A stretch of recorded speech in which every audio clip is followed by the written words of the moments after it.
Public మంచి కోసం జారీ చేస్తున్న ప్రకటన.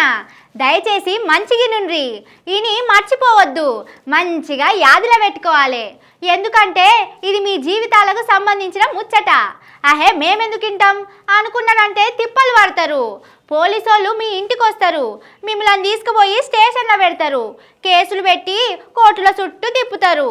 మీ బిడ్డ లెక్క, మీ చెల్లె లెక్క మీ మంచి కోరి చెప్తున్నా, జరంతా ఇనుండ్రి ప్లీజ్. మా బుజ్జి గంతగానం ఎందుకు బతుకులాడుతున్నదని చూస్తుండ్రు కదా.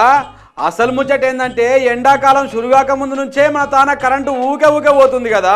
పబ్లిక్ ఏమో కరెంటు పోతుందని పోర్టులు వీడియోలు తీసి సోషల్ మీడియాలో పెడుతుండ్రు. ఓ దిక్కు ముఖ్యమంత్రి కరెంటు మంత్రి అసలు కరెంటే పోతలేదని చెప్తుంటే పబ్లిక్ ఏమో పోర్టులు వీడియోలు తీసి పెడుతున్నారు. ఇట్లా కాదని కరెంట్ ఆఫీసర్లు ఫేక్ అకౌంట్లు తయారు చేయించి కరెంటు పోతుంది అన్న వాళ్ళందరినీ తిట్టుడు సురి చేసిండ్రు. అయినా కానీ పబ్లిక్ ఆగలే. కరెంటు వీకేస్తారు, మళ్ళా మమ్మల్ని తిడతారా అని పోర్టు వాళ్ళు ఈడియోలు పెట్టుడు ఇంకింత ఎక్కువ చేసిండ్రు.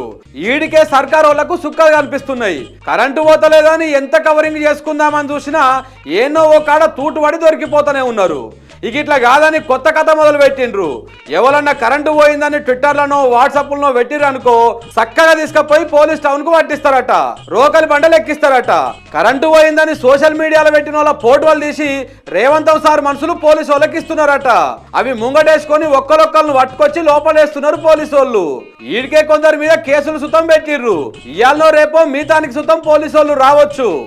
అందుకే మా బుజ్జి జాగ్రత్త అని గంతగనం చెప్పింది.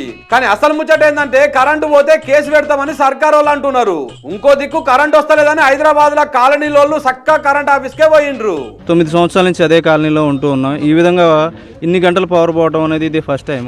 ఆ 2 గంటల్లో కూడా ఒకసారి పోయింది, మళ్ళీ ఒక 10 మినిట్స్ తర్వాత మళ్ళీ వచ్చింది, మళ్ళీ ఇప్పుడు బాంబు బ్లాస్ట్ అయినట్టు బ్లాస్ట్ అయిపోయింది. కరెంట్ లేదు, పవర్ అది కంప్లైంట్ ఇవ్వడానికి మళ్ళీ వచ్చాం.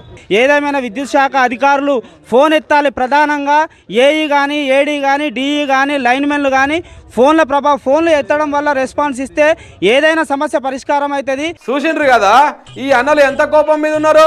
సర్కార్ వాళ్ళు కరెంట్ వాళ్ళ కథ చూసి కేటీఆర్ సుతం ట్విట్టర్లో చిన్నగా సురుకు పెట్టిండు. ఇన్వర్టర్లు, ఛార్జింగ్ లైట్లు, టార్చ్ లైట్లు, క్యాండిల్లు, జనరేటర్లు, పవర్ బ్యాంక్లే కాంగ్రెస్ వాళ్ళ 6 గ్యారంటీలని రాసుకొచ్చిండు. ఇది బీఆర్ఎస్ సర్కార్ కాదు, కాంగ్రెస్ సర్కార్ అని గుర్తు పెట్టుకోవాలని చెప్పుకొచ్చిండు. కానీ కరవమంటే కప్ప కోపం, ఇడవమంటే పాము కోపం అన్నట్టే అయింది. పోండ్రి ఓ దిక్కు కరెంటు రాక తిప్పలైతుంది, ఇంకో దిక్కు కరెంట్ వస్తలేదంటే కేసులు పెడతామని సర్కార్ వాళ్ళు బెదిరిస్తున్నారు. ఈ కేసులు పాడుగాని ఎవరు తిరుగుతాడు? ఈ ఎండాకాలం వెళ్లేదాకా ఏ సిద్ధ చెట్టో యాప్ చెట్టో చూసుకొని దాని కింద మంచం వేసుకొని పండు మంచిగా ఉంటది అంటున్నారు పబ్లిక్.